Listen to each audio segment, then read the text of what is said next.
Everyone, मेरा नाम है राग वर्मा और मैं आज आपको क्वेश्चन आंसर करवाऊंगी class 9th Bihar board Hindi, जो कि गोधूली है बुक का नाम। उसके 3rd चैप्टर ग्राम गीत के मर्म को।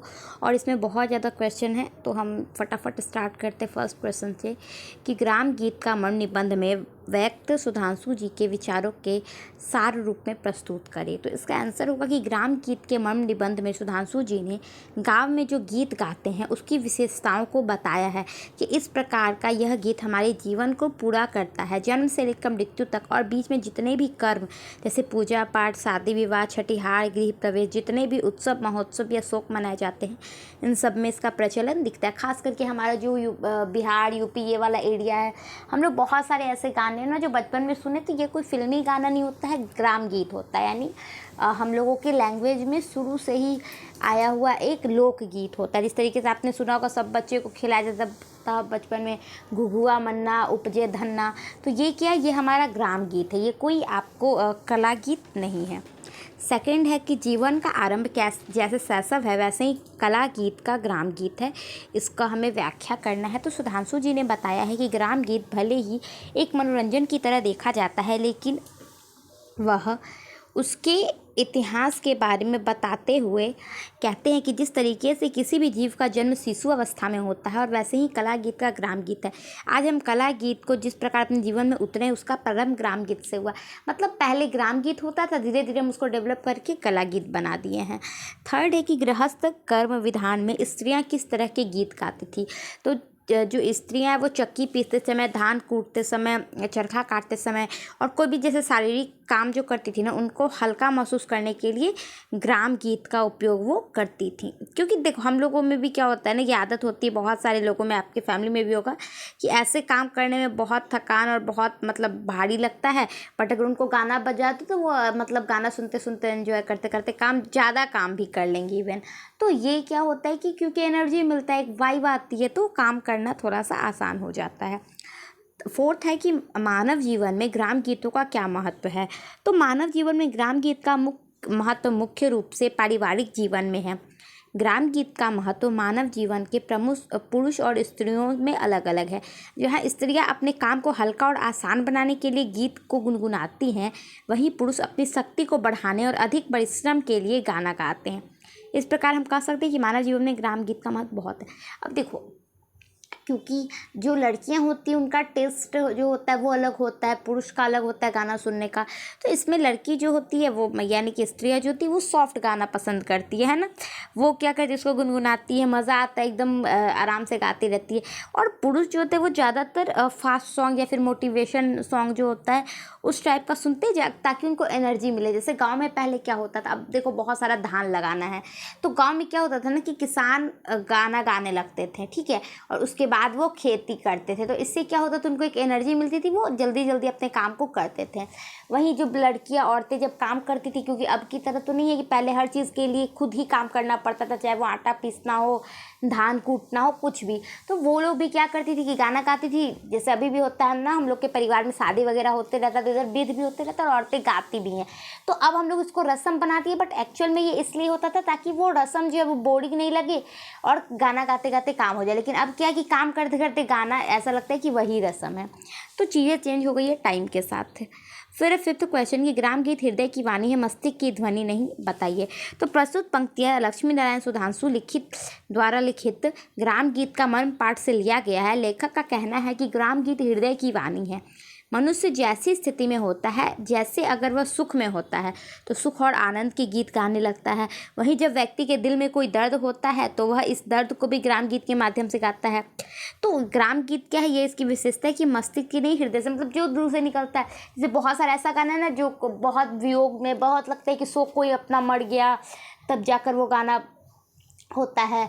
कोई होता है जब बच्चा छठी होता है तो गाते हैं ना लल्ला लाल भेले, तो ये सारा जो गाना है ये सब भी ग्राम गीत ही है। हम लोग का जितना भी नॉर्मल गाना होता है, जैसे शादी में आप देखते होगे या फिर छठ पूजा में सुनते हो गाना, तो ये जो लोकल गीत है ना उसी को हम ग्राम गीत कह रहे हैं यहाँ पर।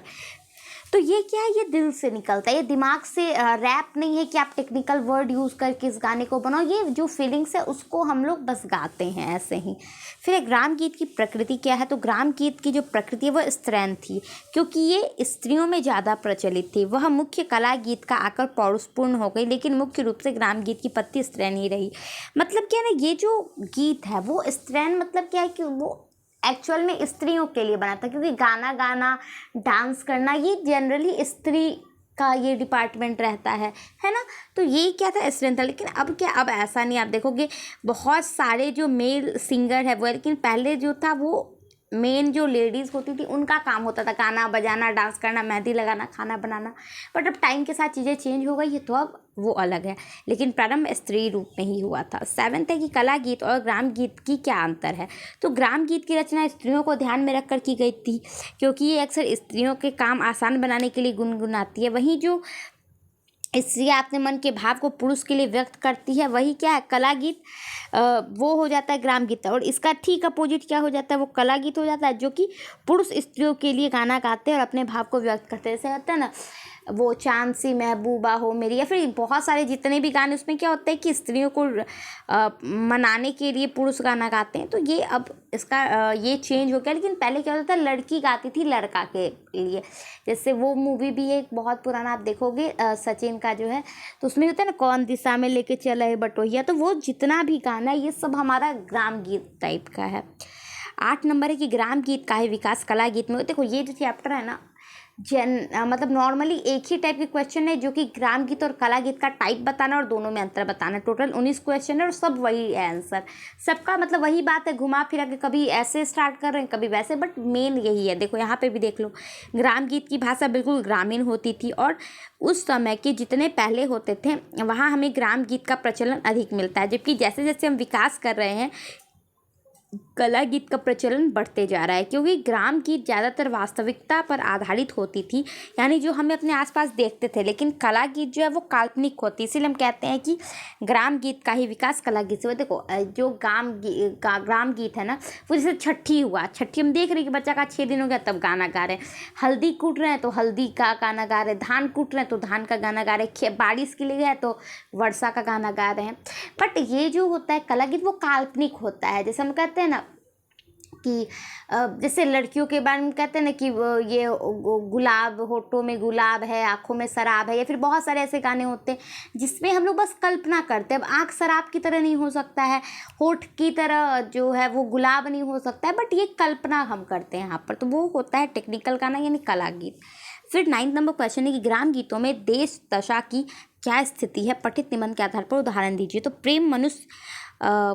प्रेम मनुष्य का जीवन का सबसे विचित्र दशा को पैदा करता है। जब हम प्रेम में होते हैं तो यह प्रकृति के साथ अपने आप को जोड़ते हैं, वहीं वास्तविक जीवन में हम क्रोध, शोक, उत्साह, आश्चर्य आदि भाव में ऐसा नहीं होता। देखो हम लोग जब प्रेम में होते हैं, ठीक है, जब किसी को मनाना होता है तब ना आप कहोगे कि हाँ तुम बहुत खूबसूरत हो, चांद जैसी हो, उस तरीके का गाना बनाएंगे। लेकिन जब किसी पे गुस्सा आएगा तो आप उसके लिए गाना थोड़ी गाने जाओगे, या फिर अगर आपको कोई आश्चर्य होगा तो ना वहाँ पर आप गाना बना सकते हो। मतलब क्या हो गया कि जो प्रेम की दशा है वो बहुत अलग होती है। वहाँ पर बस प्रकृति की बात करते हैं कि फूल जैसा क्या कहते हैं कि होठ रहता है, उसके बाद आँख जो होता है वो झील की तरह होता है, जो चलन मतलब जिसका चाल चलन होता है, चलने का मतलब स्टाइल, वो हिरन की तरह होता है। मतलब हम प्राकृतिक से जोड़ते हैं। लेकिन जब रियल में हम बात करते हैं, यानी इतनी और जितनी भी फीलिंग हो गई, यानी गुस्सा हो गया, आश्चर्य हो गया, ये जितनी भी फीलिंग है, उत्साह हो गया, क्रोध हो गया, ये सारे में हम लोग ऐसी कोई तुलना नहीं करते, डायरेक्ट मारपीट करके बात खत्म हो जाता है यहाँ पे। फिर 10 नंबर क्वेश्चन है कि प्रेम या विरह में समस्त प्रकृति के साथ जीवन की जो समरूपता देखती है वह क्रोध, शोक, विस्मय, उत्साह, जुत्समा आदि में नहीं, आशय स्पष्ट करें। मतलब वही बात है कि प्रेम में क्या होता है, वही आंसर देखो यहीं पे, बस इसमें थोड़ा सा आपको बढ़ाना है। क्या बढ़ाना है, बस एक एग्जाम्पल देना है कि क्या है कि जब ग्राम गीत होता है वो प्राकृतिक से जुड़ा होता है, हम लोग प्राकृतिक से जोड़ के प्रेम में हम बताते हैं अपनी प्रेमिका को। और उस टाइम वो यहाँ पे जैसे लिखा है कि लेखक का कहना है कि विराह कुल पुरुष, पशु, पक्षी, लता, द्रुम सबसे अपनी प्रिय का पता पूछ सकता है, किंतु क्रुद्ध मनुष्य अपने शत्रु का पता प्रकृति से नहीं पूछ पाया जाता है। सही बात है। लेकिन आप देखोगे इसका एग्जाम्पल भी है कि जब रावण जो है वो माता सीता का हरण करके ले गए थे, तो राम जी जब वन में जा रहे हैं दौड़ते हुए, तो वो किसी फूल से पूछते कि तुमने हम सीता को देखा है। वो कभी पक्षी से पूछते हैं ना, गरुड़ा जो थे जटायु, उनसे पूछते हैं, कभी पत्ते से पूछते हैं, कभी मतलब जो जानवर उनको रास्ते में दिख रहा है, कुछ भी दिख रहा है, फूल पत्ती चट्टान पहाड़ सबसे वो पूछते जा रहे हैं, नदी वगैरह सबसे।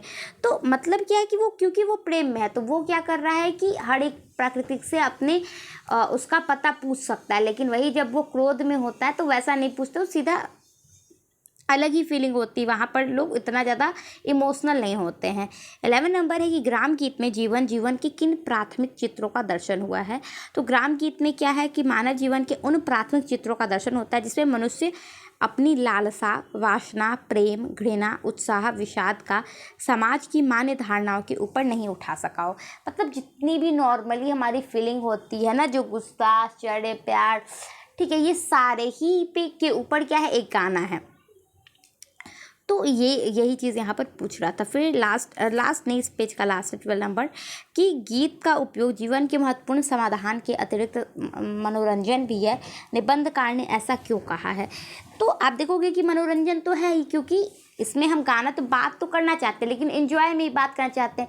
मान लो ठीक है, गाना है, मरने पे मूवी में चलता है कि कहाँ तुम चले गए, चिट्ठी ना कोई संदेश, लेकिन क्या एक्चुअल में कोई मर जाएगा तो आप वहाँ पर जाकर ये गाना गा सकते हो? नहीं गा सकते हो। हाँ, लेकिन अगर किसी का बर्थडे, तो वहाँ पे अगर आप गाना गा दोगे तो बुरा नहीं लगेगा। अगर छठी है, आप गाना गा दिए तो बुरा नहीं लगेगा। छठ है, आप गाना गा दिए तो बुरा नहीं लगेगा। लेकिन किसी के दुख में, किसी के क्रोध में आप नहीं गा सकते हो, क्योंकि गाना मनोरंजन का चीज़ है, वो खुशी का चीज़ है। जब आप ज़्यादा खुश होते हो तब गाना गाते हो। तो वही चीज़ है कि ये ज़्यादातर क्या है, अब मनोरंजन का ही साधन रह गया है, क्योंकि इसका काम ही है। फिर 13 नंबर क्वेश्चन है, ग्राम गीत का मुख्य विषय क्या है, निबंध के आधार पर चर्चा करें। तो ग्राम गीत का मुख्य विषय जो है वो स्त्रियों के संबंधित है, जिसमें उनके कार्य की प्रधानता है। जैसे चक्की पीसते, धान कूटते, चरखा काटते समय स्त्रियाँ गीत गाती है और इन गीतों का ग्राम जीवन का दर्शन होता है। इसके अलावा प्रेम, विवाह, सास ससुर का बर्ताव, माँ भाई बहन के स्नेह आदि के गीत का आधार पर बनाया जाता है। मतलब आप देखते हैं बहुत सारा गाना होता है जो माँ के ऊपर होता है, पति पत्नी के ऊपर होता है, या फिर सास बहू का भी बहुत सारा गाना होता है ना, आपने भी सुना होगा, या फिर विवाह में, प्रेम में। तो यही है यहाँ पर। फिर है कि किसी विशिष्ट वर्ग के नायक लेखक जो काव्य रचना की जाती है, किन स्वाभिमान गुणों के कारण साधारण जनता के हृदय तक उसमें महत्व की प्रतिष्ठा बनी रहती है। देखो यहाँ आंसर तो आपको दिख ही रहा है, मैं आपको समझा दूँ यहाँ पे क्या कह रहा है। अब जैसे देखो, पुराने ज़माने में हम लोग देखने तो नहीं जा रहे, हम लोग पुराना ज़माना का कैसे बात करते हैं, जो कुछ भी लिखा गया है वो सबको पढ़ के हम बताते हैं कि हाँ फलाना राजा ऐसे थे, फलाना राजा वैसे थे। तो हम जब भी राजा की बात करते तो हमारे मन में एक ऐसा इमेज बनता है कि राजा होगा तो घोड़ा पे सवार होके आएगा, बहुत ज़्यादा ज्वेलरी पहना होगा, हाथ में दुपट्टा होगा, माथा पे बहुत बड़ा ताज होगा, वो चंदन टीका किया होगा, हाथ में तलवार होगा, पीछे बहुत सारे सैनिक होंगे।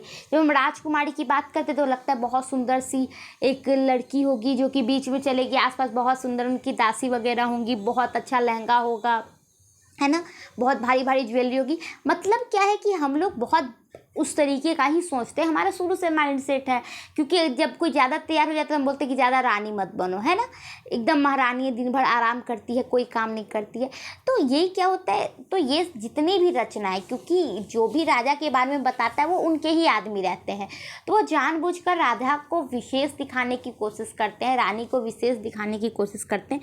तो वो उसी तरीके की कहानियाँ, उसी तरह के काव्य की रचना करते हैं। यही चीज़ है यहाँ पर। राजा जो है हम कैसा मानते हैं कि वो हमेशा दक्ष होगा, तेजस्वी होगा, ताकतवर होगा, भले ही राजा हो कैसा भी बेवकूफ़ सा, लेकिन हम लोग यही सोचते हैं कि राजा होगा तो ऐसे ही होगा, पंडित होंगे तो वैसे ही होंगे, उनको जो महापंडित तो कैसे होंगे, तो बाल बड़ा बड़ा होगा, जनेऊ पहने होंगे, धोती पहने होंगे, खराब पहन के चल रहे होंगे। बट रियल में ऐसा होता भी नहीं बहुत, अब तो टाइम के साथ सब कुछ बदल रहा है। फिर एक ग्राम गीत में कौन सी प्रवृत्ति अब काव्य गीत में चलने लगी है। तो बच्चे आज भी राजा रानी, राक्षस, भूत, जानवर आदि की कहानियाँ सुनने से ज़्यादा जिज्ञासु रहते हैं ना। मानव जीवन को जानने की लालसा ऐसे विचित्र है कि जिस चीज़ को हम अपने दैनिक जीवन में नहीं देखते हैं उसका कल्पना अधिक करते हैं। यही बात ग्राम गीत की प्रकृति की काव्य गीत है। सही बात है, हम लोग नॉर्मली देख रहे हैं तो हम लोग को अगर साधारण कहानी सुनाई जाती है कि एक लड़का था एक लड़की थी, उतना मज़ा नहीं आता है। नहीं आता था। लेकिन जब हम लोग सुनते थे कि राक्षस था, ऐसे आ गया, पैर के नीचे मतलब बेड के नीचे से हाथ आया, किसी का है वो, तो हम लोग का क्या होता है कि एक्साइटमेंट बढ़ जाता है, हाँ फिर क्या हुआ, फिर क्या हुआ। मतलब क्या कि हम लोग आज भी वो जैसे परी सुनते हैं तो हम लोग सोचते हैं ना परी कैसी होगी, उसके पास सही में जादू का छड़ी होगा, सच में मैजिक कर देगी। मतलब हम लोग का इमेजिनेशन पावर जो होता है वो ज़्यादा होता है, तो हम लोग को उसमें इंटरेस्ट भी ज़्यादा आता है। 16 नंबर है कि ग्राम गीत का मेरुदंड क्या है। तो हमारी दरिद्रता के बीच में भी जो संपत्तिशीलता का भाव उपस्थित रहता है, यही ग्राम गीत की मेरुदंड समझी जाती है। मतलब कि एक होप होता है, और वही होप क्या है, ग्राम गीत का ही, क्योंकि हम लोग गाते काश ऐसा हो जाए, तो उस चीज़ को हम लोग गाना बनाकर गाते हैं। फिर है कि प्रेम दशा जितनी व्यापक विधायिनी होती है, जीवन की उतनी और कोई स्थिति नहीं प्रेम के स्वरूप के विचार का आशय करे। तो प्रस्तुत पंक्ति लक्ष्मीनारायण जी सुधांशु द्वारा लिखित ग्राम गीत के शीर्षक में उद्धत है। इसमें लेखक ने प्रेम दशा का जो रूप होता है उसका बड़ा ही सुंदर रूप प्रस्तुत किया है। लेखक ने बताया है कि प्रेम में प्रकृति जैसा देखा जाता है, वह क्रोध, शोक, उत्साह आदि में नहीं। प्रेम में पड़ा पुरुष, पशु, पक्षी, लता सबसे अपनी प्रिय का पता पूछ सकता है, किंतु क्रुद्ध मनुष्य अपने शत्रु का पता प्रकृति से नहीं पूछता। अर्थात प्रेम में व्यक्ति बहुत भावुक हो जाता है ना। ये सेम क्वेश्चन आप देखो, सेम आंसर आप 3 क्वेश्चन में डाल सकते हो, क्योंकि आप देखो इतना एक छोटा सा चैप्टर है आपका, उसे कितना क्वेश्चन लेगा, बट एक ही क्वेश्चन को बार बार अलग तरीके से पूछ रहा है। फिर कला गीत में पशु, पक्षी, लता, फिर वही क्वेश्चन है। उत्तर वे प्रायः मौन रहे हैं, विरह यक्ष मेघदूत भी मौन ही रहा है। लेखक ने इस कथन का आप क्या सहमत है? तो हाँ, मैं लेखक के इस मत से सहमत हूँ, क्योंकि कला गीतों में कलात्मक की भावना ऐसी है कि बहुत से प्रश्न अनुत्तरित हो जाते हैं, लेकिन ग्राम गीत मौन नहीं रहता। एक मिनट, ठीक है, क्योंकि ग्राम गीत में ऐसे वर्णन हुए हैं जहाँ नायिका अपने प्रेमी की खोज में बाघ, भालू, सांप आदि से उसका पता पूछती चलती है। जैसे आदि कवि वाल्मीकि ने राम के मुख से सीता की खोज के लिए न जाने कितने पशु, पक्षी, लता, द्रुम आदि से पता पूछवाया है। इसके अतिरिक्त सीता के अनुसंधान तथा उसके पास राम का प्रणय संदेश पहुँचाने के लिए जो हनुमान को दूत बनाकर तैयार किया, वह काव्य की दुनिया का मार्गदर्शक ही हो गया। सही बात है, आप देखोगे जब वो उनको हरण करके ले जाते सीता जी को, तो ये सबसे पूछते हैं। वहीं जब सीता जी वहाँ अशोक वाटिका में उनको रावण जाकर रख देता है, तो यहाँ से वो दूत बनाकर राम जी को उनको भेजते हैं, तो हनुमान जी को भेजते हैं। वहाँ वो जाते हैं तो वो क्या करते हैं कि वो बताते हैं कि आपको राम जो है प्रभु, वो आपको बहुत याद कर रहे हैं, उनके बारे में बताते हैं। फिर वो अपनी अंगूठी दिखाकर उनको पहचानते हैं। तो ये क्या है कि एक कनेक्शन जोड़ रहा है प्राकृतिक का, किसके साथ, तो हमारे साथ। ये बहुत ही नॉर्मल, बहुत ही रियल एग्जाम्पल देता है। मतलब ये कल्पना की बात नहीं करता, रियलिटी में बिलीव करता है, जिसको हम देख सकते हैं उसमें बिलीव करता है। एंड लास्ट क्वेश्चन इस चैप्टर का कि ग्राम गीत का मर्म निबंध में इस शीर्षक ने लेखक ने मर्म शब्द का प्रयोग किया है। विचार कीजिए। मर्म तो हमें बताना है कि ग्राम गीत का मर्म निबंध में इस शीर्षक में लेखक ने मर्म शब्द का प्रयोग किया है, क्योंकि जीवन की शुद्धता और गावों की सरलता का जितना मार्मिक वर्णन ग्राम गीतों में मिलता है, उतना अन्य कला गीतों में नहीं। अब आप समझोगे कि मार्मिक क्या है। मार्मिक यानी ममता। तो जितने ममता या जितनी भावुकता से ग्राम गीत में हर एक चीज़ का प्रचलन है, वो चाहे बच्चे का मुंडन हो, चाहे बच्चे का छठिहार हो, चाहे बच्चा होने वाला हो, है ना, चाहे गोद भराई हो, चाहे मेहंदी लगाते हैं तब हो, कोई भी एक छोटा से छोटा या बड़ा से बड़ा चीज़ हो, उसमें बहुत ही भावुक तरीके से गीतों को, उसमें बातों को रखा था। जैसे आप विदाई के सॉन्ग सुनोगे तो बहुत इमोशनल हो जाओगे, भले ही आपकी शादी नहीं, आपको कुछ नहीं पता कि ये सारी फीलिंग क्या होती है, बट 1 मिनट के लिए आप इमोशनल हो जाओगे। जब आप देशभक्ति गाना सुनोगे तो आप 1 मिनट के लिए इमोशनल हो जाओगे। तो ये बहुत ही मार्मिक, बहुत ही इमोशनली तरीके से वो चीज़ों को रखता है ग्राम गीत, जिस कारण यहाँ पे उन्होंने मार्मिक शब्द का, मर्म शब्द का उपयोग किया है। तो यहाँ पे ऑलरेडी बहुत बड़ा हो गया वीडियो, क्योंकि चैप्टर्स इतने थे, क्वेश्चंस इतने थे, तो मुझे बड़ा बनाना ही पड़ा। तो यहाँ पे हम वीडियो कंप्लीट करते। Bye bye, take care.